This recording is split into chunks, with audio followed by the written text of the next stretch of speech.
Hello students, स्वागत है आपका हमारे आज के बायोलॉजी के लेक्चर में। आज का हमारा टॉपिक रहेगा रिप्रोडक्शन इन बैक्टीरिया, यानी बैक्टीरिया रिप्रोडक्शन कैसे करता है, बैक्टीरिया की कॉपी आगे कैसे बनती है, इसके बारे में आज हम जानेंगे। तो देखते हैं, रिप्रोडक्शन बैक्टीरिया में 3 मेथड से होता है। पहला है वेजिटेटिव, दूसरा है एसेक्सुअल, तीसरा है जेनेटिक रिकॉम्बिनेशन। 3 मेथड के द्वारा बैक्टीरिया अपने आप को रिप्रोड्यूस करता है। वेजिटेटिव रिप्रोडक्शन क्या होता है? वेजिटेटिव यानी बॉडी के किसी भी पार्ट से दूसरा बैक्टीरिया बन जाता है तो उसको वेजिटेटिव मोड ऑफ रिप्रोडक्शन कहते हैं।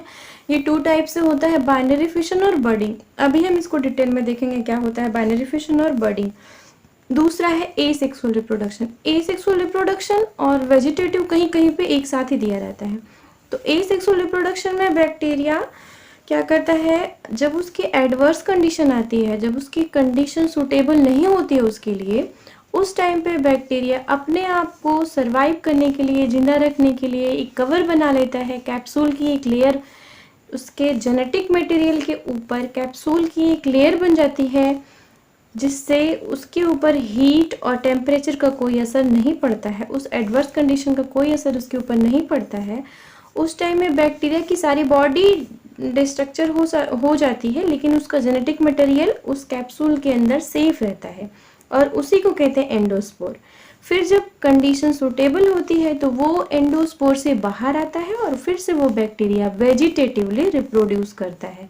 तो क्या इससे निष्कर्ष क्या निकल रहा है कि रिप्रोडक्शन वो वेजिटेटिव मोड से ही करता है, लेकिन जब एडवर्स कंडीशन आती है तो वो खुद को तब तक जिंदा रखने के लिए, सरवाइव करने के लिए अपने आप को उसके स्पोर के अंदर क्या करता है, सिक्योर कर लेता है।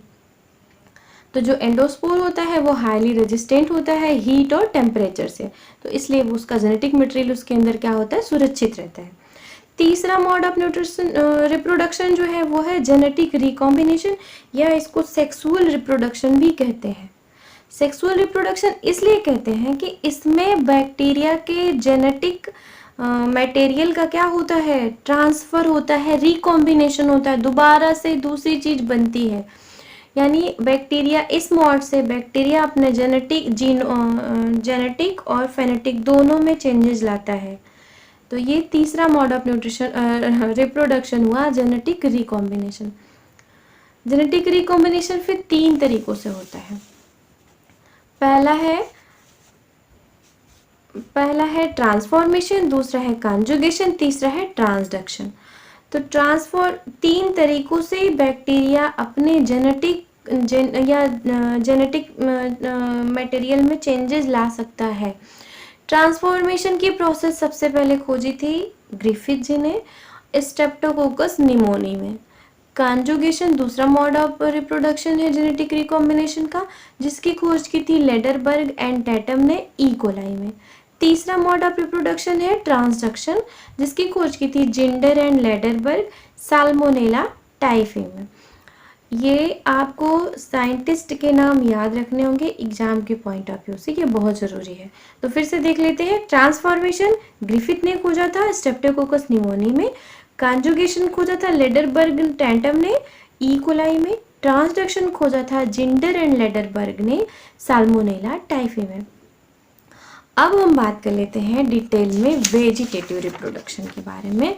तो वेजिटेटिव में हमने 2 बताया था, 2 मोड ऑफ न्यूट्रिशन, न्यूट्रिशन नहीं, रिप्रोडक्शन। पहला था बाइनरी फिशन और दूसरा था बर्डिंग। तो देखते हैं बाइनरी फिशन क्या होता है। Single bacterial cell divides into 2 cells which then divides into 4, 8, 16 and so on. क्या होता है बाइनरी फिशन में, एक बैक्टीरिया बीच से डिवाइड होता है, 1 से 2 बन जाता है, 2 से फिर 4, 4 से 8, 8 से 16, 16 से 32, ऐसे करके आगे प्रोसेस चलती रहती है। इस मोड ऑफ रिप्रोडक्शन को कहते हैं बाइनरी फिशन। बाइनरी मीन्स वैसे होता है 2, फिशन मीन्स टूटना, यानी बैक्टीरिया 1 से 2 भाग में टूट जाता है। तो इसका मैकेनिज्म देख लेते हैं कि मैकेनिज्म क्या होता है इस रिप्रोडक्शन का, बाइनरी फिशन का।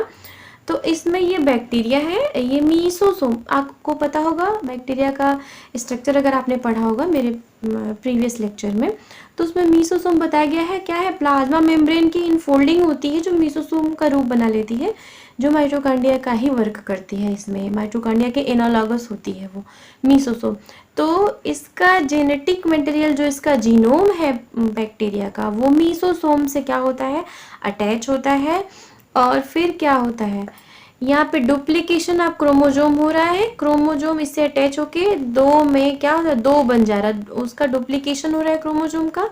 फिर जब दो जीनोम बन गए अंदर, दो क्रोमोजोम बन गए अंदर, तो फिर इसकी जो सेल वॉल होती है वो भी अंदर की तरफ इन्वेजिनेट होने लगती है, अंदर की तरफ मुड़ने लगती है, घुसने लगती है। और फिर एक प्रोसेस ऐसा आता है या एक टाइम ऐसा आता है कि जब पूरी अंदर की तरफ घुस के दो सेल बन जाती हैं। ये सेल वॉल अंदर की तरफ ऐसे घुसते घुसते टूट जाती है, एक बैक्टीरिया से दो बैक्टीरिया बन जाता है। यही प्रोसेस कहलाता है बाइनरी फिशन। क्या होता है? पहले जेनेटिक मटेरियल पहले डुप्लीकेट होता है, एक क्रोमोजोम से दो क्रोमोजोम बनते हैं, और फिर जब पहले क्रोमोजोम टूट जाते हैं दो अलग अलग भाग में, उसके बाद तब होता है सेल का डिवीजन। तब सेल डिवाइड करती है, एक सेल से दो सेल बन जाती है, ये बाइनरी फिशन। अगर हम ई कोलाई की बात करें तो ई कोलाई का रिप्रोडक्टिव टाइम है 20 मिनट। 20 मिनट में ई कोलाई जो है एक से दो बैक्टीरिया में डिवाइड हो जाता है। तो इसमें जो इसका डिवाइडेशन का टाइम डिवाइड है वो दो भागों में है कि पहले भाई जेनेटिक उसका क्रोमोजोम कितने टाइम में डिवाइड हुआ और फिर सेल कितने टाइम में टूटी। तो ई कोलाई का जो जीनोम है या जो उसका क्रोमोजोम है वो 18 मिनट लेता है डुप्लीकेट होने में, एक से दो भाग में बंटने में 18 मिनट लेता है। और बाकी के जो 2 मिनट होते हैं उसमें सेल डिवाइड करती है, उसमें सेल का साइटोप्लाज्म डिवाइड होता है। तो ये रहा binary fission. Mostly bacteria reproduce करते हैं बाइनरी फिशन मेथड से। आगे देखते हैं ट्रांसफॉर्मेशन। अब बात कर लेंगे बाइनरी फिशन के बाद, हाँ यहीं पे देख लेते हैं दूसरा जो बर्डिंग का मेथड था। वेजिटेटिव मोड ऑफ रिप्रोडक्शन में एक दूसरा मेथड बताया गया था जिसको बर्डिंग कहते हैं। बर्डिंग में क्या होता है? ये बैक्टीरिया मान लीजिए है, ये बैक्टीरिया है, बैक्टीरिया के अलग से ऐसे बर्ड टाइप स्ट्रक्चर बनने लगता है, और ये कुछ टाइम बाद एडवर्स कंडीशन में ये बनता है जिससे ये बैक्टीरिया न्यूट्रिशन लेता है अपना। फिर जब कंडीशन सुटेबल आती है तो ये बैक्टीरिया से डिटैच होकर दूसरा बैक्टीरिया बना लेता है। तो इस प्रोसेस को कहते हैं बर्डिंग। अब देखेंगे और दूसरा रिप्रोडक्शन आप लोगों ने देखा था एंडोस्पोर या स्पोर का फॉर्मेशन करके सेक्सुअली एसेक्सुअली रिप्रोड्यूस कर रहा था बैक्टीरिया। उसमें क्या था? बैक्टीरिया जब एडवर्स कंडीशन आती है तो उस टाइम पे बैक्टीरिया के जीनोम के ऊपर केवल, जैसे यहाँ बात करते हैं, इसकी बात कर लेते हैं, एसेक्सुअल रिप्रोडक्शन की बात कर लें थोड़ी सी। तो ये अगर बैक्टीरिया है ये, और बैक्टीरिया का ये है क्रोमोजोम, ये क्रोमोजोम बैक्टीरिया का है जो कि कैसा होता है? डबल स्टैंडर्ड डीएनए होता है। तो ये इसके ऊपर एक कैप्सूल की लेयर बना लेता है। ये बैक्टीरिया अपने एडवर्स कंडीशन में, जब इसके सुटेबल नहीं होती है कंडीशन, हीट टेम्परेचर ज़्यादा होता है या कम बहुत ज़्यादा होता है, तो उस टाइम पे एक कैप्सूल बना लेता है अपने जीनोम के ऊपर। तो उस टाइम में भाई हीट और टेम्परेचर ज़्यादा होगा तो ये सेल जो होती हैं बाहर की, सेल वॉल, प्लाज्मा मेम्ब्रेन, ये सारी चीज़ें डिग्रेड हो जाती हैं, लेकिन ये कैप्सूल की लेयर की वजह से इसका जीनोम क्या होता है? सेफ बचा रहता है। और जब कंडीशन सुटेबल होती है तो फिर ये इस कैप्सूल से, इस कैप्सूल को तोड़ के ये बैक्टीरिया बाहर आता है और फिर से वेजिटेटिवली क्या करता है? रिप्रोड्यूस करता है। तो ये हुआ एसेक्सुअल मोड ऑफ रिप्रोडक्शन। अब बात करेंगे जेनेटिक रिकॉम्बिनेशन की। जेनेटिक रिकॉम्बिनेशन में सबसे पहले हमने देखा था क्या? ट्रांसफॉर्मेशन। सबसे पहले देखेंगे ट्रांसफॉर्मेशन क्या होता है। ट्रांसफॉर्मेशन यानी जेनेटिक रिकॉम्बिनेशन यानी सेक्सुअल रिप्रोडक्शन, यानी ये क्या कर रहा है? अपने जीनोम में चेंजेस लाएगा। तो यहाँ देखिए, इन transformation the genotype and possibly phenotype or a prokaryotic cell are altered by uptake of foreign DNA from the surrounding। क्या करता है, बाहर जो सराउंडिंग में डीएनए के फ्रेगमेंट होते हैं ये उनको अपने अंदर लेता है बैक्टीरिया, और जब डीएनए के फ्रेगमेंट अंदर लेगा तो वो फ्रेगमेंट जब इसके जीनोम से इंटीग्रेट करेंगे, फिर अपनी कॉपी बनाएंगे, तो जाहिर सी बात है इसके जीनोटाइप में क्या होगी, चेंजेज आएंगे। इसका जीन जब चेंज होगा तो वो जीन प्रोटीन कोड करेंगे और उस प्रोटीन से इसके फिनोटाइप में भी क्या होंगे, चेंजेज आएंगे। तो ट्रांसफॉर्मेशन मेथड से बैक्टीरिया क्या करता है, बैक्टीरिया के जीनोटाइप और फिनोटाइप दोनों में क्या होते हैं, चेंजेस आते हैं। अब देखते हैं इस ट्रांसफॉर्मेशन का मैकेनिज्म क्या है, कैसे रिप्रोड्यूस करता है ट्रांसफॉर्मेशन के द्वारा। तो देखेंगे transformation with DNA fragment. Two type से ट्रांसफॉर्मेशन हो सकता है, एक तो डीएनए फ्रेगमेंट के द्वारा होगा, और अगर आपने स्ट्रक्चर पढ़ा हो बैक्टीरिया का तो उसमें एक एक्स्ट्रा क्रोमोसोमल मटेरियल पाया जाता है जिसको कहते हैं प्लाज्मिड। तो प्लाज्मिड के द्वारा भी ट्रांसफॉर्मेशन हो सकता है। हम यहाँ पे देखेंगे डीएनए के द्वारा कैसे हो रहा है, सेम ऐसी ही प्रोसेस प्लाज्मिड के द्वारा भी होती है।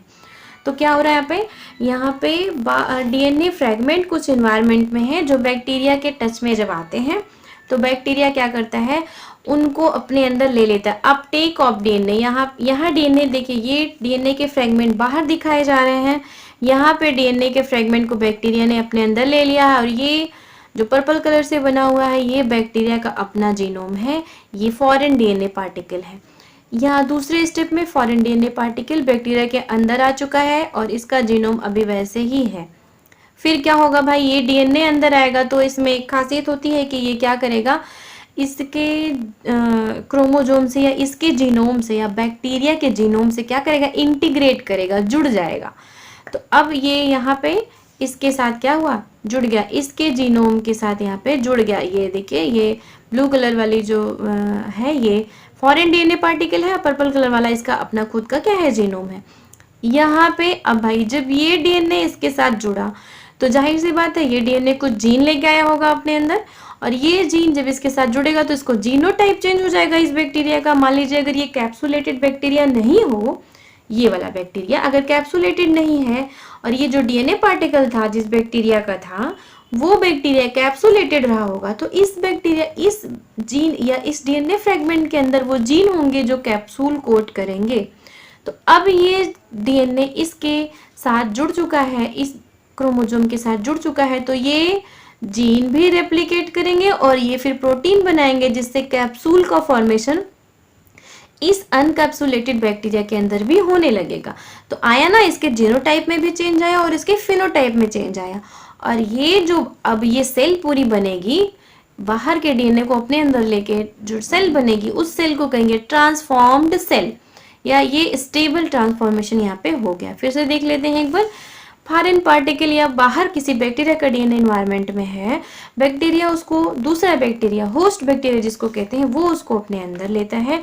अंदर लेने के बाद ये जो फॉरेन डीएनए पार्टिकल होता है ये इसके बैक्टीरिया के जीनोम से इंटीग्रेट होता है और अपनी भी कॉपी उसके साथ बनाता है, जिससे उस बैक्टीरिया के जीनोटाइप और फिनोटाइप दोनों में चेंजेस आते हैं। ये प्रोसेस कहलाती है ट्रांसफॉर्मेशन। आगे देखते हैं दूसरी प्रोसेस, जेनेटिक रिकॉम्बिनेशन में दूसरा मेथड आपने देखा था वो था ट्रांसडक्शन। तो ट्रांसडक्शन क्या होता है, ट्रांसडक्शन भी, इसमें भी क्या होता है, बैक्टीरिया के जीनोटाइप और फिनोटाइप दोनों में चेंजेस आते हैं। इस मेथड से भी देखते हैं इसका मैकेनिज्म कैसे है। तो जैसे ये एक बैक्टीरिया है कोई, ये बैक्टीरिया का अपना क्रोमोसोम है, ये बैक्टीरिया है, और ये होता है ट्रांसडक्शन जो होता है वो एक वायरस के द्वारा होता है। ये जो आप देख रहे हैं एक वायरस है, कौन सा वायरस है, जिसका नाम है बैक्टीरियोफेज। यानी तो ट्रांसडक्शन किसकी सहायता से होता है, एक वायरस की सहायता से होता है। बैक्टीरिया जो ट्रांसडक्शन के प्रोसेस से अपना रिप्रोडक्शन करता है वो एक वायरस की सहायता से करता है। वायरस कौन सा होता है, बैक्टीरियोफेज। वायरसेस 3 टाइप के होते हैं, प्लांट वायरस, एनिमल वायरस और बैक्टीरियल वायरस।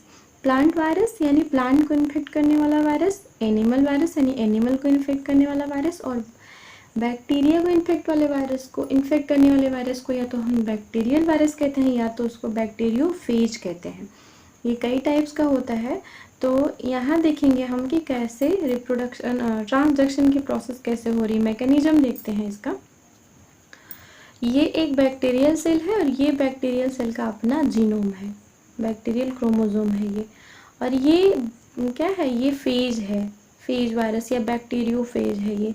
इसका स्ट्रक्चर कैसा होता है अगर आप जानते हो तो, इसका हेक्सागोनल हेड होता है और एक टेल होती है, टेल फाइबर होते हैं, बीच में कॉलर होता है और इसका अपना एक जीनोम होता है या अपना जेनेटिक मटेरियल जिसको हम डबल स्टैंडर्ड डीएनए जो होता है, ये होता है वायरस का स्ट्रक्चर। तो वायरस क्या करता है भाई, बैक्टीरिया को ही इन्फेक्ट करता है, बैक्टीरिया ईटिंग वायरस ये जो होता है बैक्टीरियोफेज। तो ये वायरस यहाँ इस बैक्टीरिया को इन्फेक्ट कर रहा है। तो इसके अंदर ये एबिलिटी होती है कि जब ये बैक्टीरिया के टच में आता है तो वहाँ पे अपने पैर को फिक्स या टेल फाइबर को फिक्स कर लेता है, चिपका लेता है और अपने डीएनए को उस बैक्टीरिया के अंदर इंट्रोड्यूस करा देता है। कुछ एंजाइम सिक्रेट करता है जिस एंजाइम की सहायता से बैक्टीरिया की सेल वॉल रप्चर हो जाती है और उसका डीएनए उसके अंदर इंट्रोड्यूस हो जाता है। तो यहाँ पे ये इसको अटैच, यहाँ आके इससे अटैच हो रहा है और अपने डीएनए को यहाँ इसके अंदर क्या किया, इंट्रोड्यूस करा दिया। फेज इंजेक्ट इट्स डीएनए, अपने डीएनए को इन्होंने इसके अंदर इंट्रोड्यूस करा दिया और ये अब प्रोटीन की कवरिंग बची भी किसी काम की नहीं है। ये डीएनए जब इसके अंदर आ गया बैक्टीरिया के अंदर तो ये क्या करेगा, ये एक एंजाइम सिक्रेट करेगा जिस एंजाइम से क्या होगा, जो बैक्टीरिया का अपना क्रोमोसोम था वो डिग्रेड हो जाएगा। Phase enzyme degrade host DNA, host का डीएनए जो है उसको क्या करेगा, फेज का एंजाइम डिग्रेड कर देगा, तोड़ देगा छोटे छोटे टुकड़ों में। फिर क्या होगा, अब ये जब तोड़ देगा उसके बाद ये भाई ये डीएनए फिर रेप्लिकेशन करेगा, उसमें अपने जीन को रेप्लिकेट करेगा। तो ये जो है फेज के अलग अलग पार्ट बनाएगा, जो इसके अंदर जो इतने भी पार्ट थे, जैसे इसका जो हेड था, इसकी टेल थी, इसका टेल फाइबर था, इसकी शीट थी, इसका कॉलर था, ये सारी चीज़ें अलग अलग बनने लगेंगी इस बैक्टीरिया में। फिर एक टाइम आएगा कि जब सारी चीज़ें बन के तैयार हो जाएंगी तो सब चीज़ें आपस में असेंबल होके नया फेज बनाने लगेंगी। बहुत सारे फेज की सिंथेसिस होगी इसके अंदर। यहाँ आप देख रहे हैं cell synthesizing new phages that incorporate phage DNA and mistakenly some host DNA. अब ये जो नए नए फेजेस बनेंगे इनमें जीनोम कैसा होगा, इसका जेनेटिक मटेरियल, इसका खुद का अपना डीएनए भी होगा, लेकिन भाई ये जिस सेल में है, होस्ट में है, इसके जीनोम को भी, इसके क्रोमोसोम को भी तो ये डिग्रेड करके अपने अंदर ले लिया है। तो कुछ में क्या होगा, इस बैक्टीरिया का भी जीनोम जाएगा कुछ सेल में, कुछ फेजेज में। फिर एक टाइम जब ये बहुत ज़्यादा बन जाएंगे, बहुत ज़्यादा मात्रा में बनेंगे तो फिर सेल बर्स्ट कर जाएगी और ये इन्वायरमेंट में रिलीज हो जाएंगे बाहर। फिर जब ये रिलीज हो जाएंगे तो भाई इनका तो भोजन ही है बैक्टीरिया, फिर ये किसी बैक्टीरिया की तलाश में जाएगा।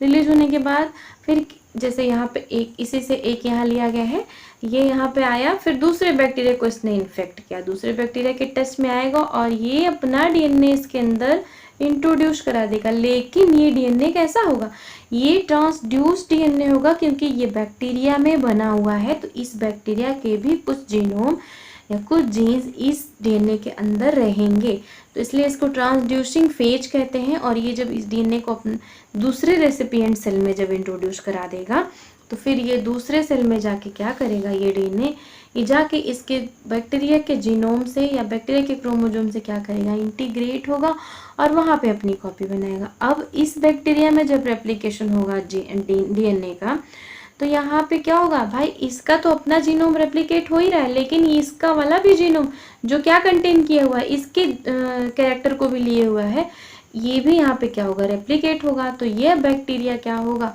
इस बैक्टीरिया के फिनोटाइप और जीनोटाइप दोनों में कैसे कैरेक्टर आएंगे, इस वाले बैक्टीरिया के भी कैरेक्टर इसमें आ जाएंगे, इसलिए इस बैक्टीरिया को कहेंगे ट्रांसड्यूस्ड बैक्टीरिया। और ये पूरा प्रोसेस कहलाएगा ट्रांसडक्शन।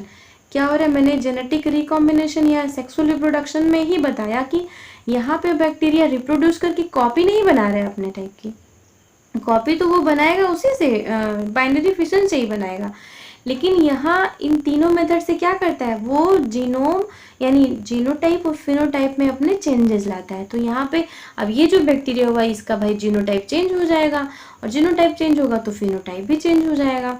तो ये प्रोसेस रहा ट्रांसडक्शन का। अब एक लास्ट प्रोसेस बचता है जिसको कहते हैं कॉन्जुगेशन। तीसरा मेथड जो है जेनेटिक रिकॉम्बिनेशन का, उसको क्या कहते हैं, उसको कहते हैं कॉन्जुगेशन।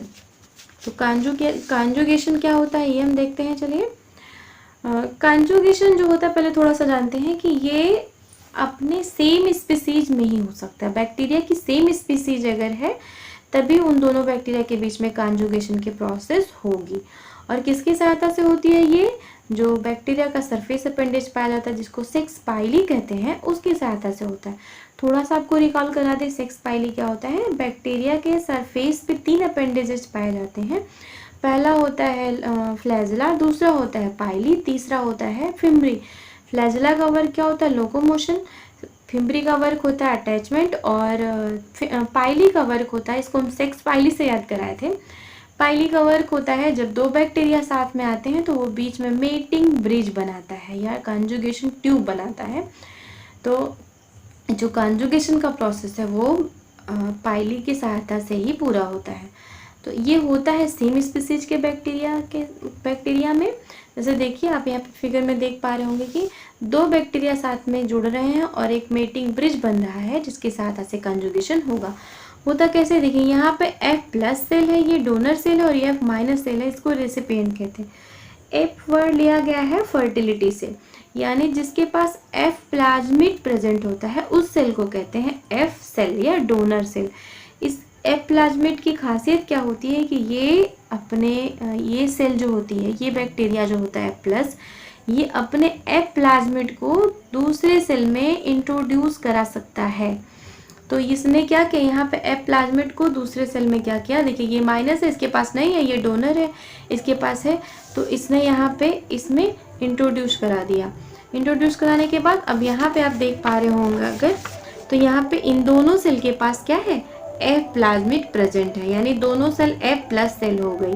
तो ये क्या हुआ भाई, इसका भी जीनोटाइप चेंज हो गया और फिनोटाइप दोनों चेंज हो गया। तो जेनेटिक रिकॉम्बिनेशन के तीनों मेथड से क्या होता है, केवल बैक्टीरिया के जीनोटाइप और फिनोटाइप में चेंजेज होते हैं। आई होप आप लोग को मेरा लेक्चर समझ में आया होगा, और अगर वीडियो पसंद आए तो प्लीज़ चैनल को लाइक, शेयर एंड सब्सक्राइब करें। Thank you.